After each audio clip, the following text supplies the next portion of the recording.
Hi friends, നമ്മളിന്ന് ഉണ്ടാക്കാൻ പോകുന്നത് ബീഫ് റോസ്റ്റ് ആണ്. ആദ്യമായിട്ട് തന്നെ പാൻ ചൂടാക്കി അതിലേക്ക് എണ്ണ ഒഴിച്ച് കൊടുക്കുക.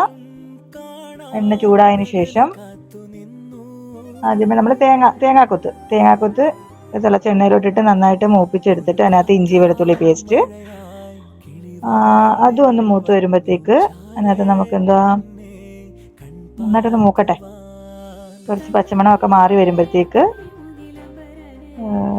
നമുക്ക് സവാള ഉള്ളിയും കൊച്ചുള്ളിയും കൂടെ മിക്സ് ചെയ്തരിഞ്ഞതാണ്. അത് രണ്ടും കൂടി അങ്ങോട്ടിട്ട് നന്നായിട്ട്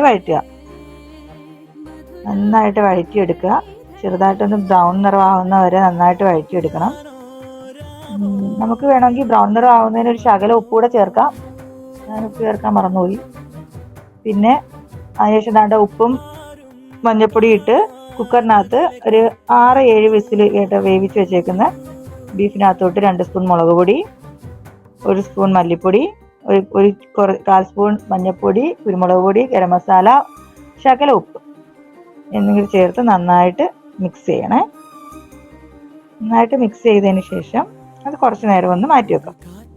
അത് കഴിഞ്ഞിട്ട് നമ്മുടെ വഴറ്റി വെച്ചേക്കുന്ന ഉള്ളിക്കകത്തോട്ട് കുറേശ്ശെ ഈ മാറ്റി വെച്ചിരുന്ന ബീഫ് അതിനകത്തോട്ട് ഇട്ടിട്ട് നന്നായിട്ടൊന്ന് ഇളക്കി കൊടുക്കുക. നന്നായിട്ട് ഇളക്കി എല്ലാ വശവും ആ ഉള്ളിയുടെ എല്ലാം ബീഫിനകത്ത് പറ്റത്തക്ക രീതിയിൽ നന്നായിട്ട് ഇളക്കി കുറച്ച് ആ ബീഫ് വറുത്തതിൻ്റെ കുറച്ച് എണ്ണയും കൂടെ അതിനകത്തോട്ട്, ഇച്ചിരി എണ്ണ കുറവുണ്ടായിരുന്നു, കുറച്ചുകൂടെ എണ്ണ ഒഴിച്ച് നന്നായിട്ട് ഒന്നുകൂടെ വഴറ്റി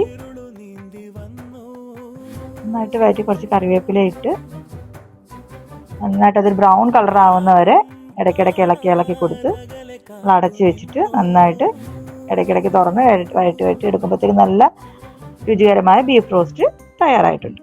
അപ്പോൾ എല്ലാവരും ഇത് ട്രൈ ചെയ്യണം. ട്രൈ ചെയ്തിട്ട് അഭിപ്രായം അറിയിക്കണം. ഇനി നമുക്ക് പുതിയൊരു റെസിപ്പിയായിട്ട് അടുത്ത വീഡിയോയിൽ കാണാം.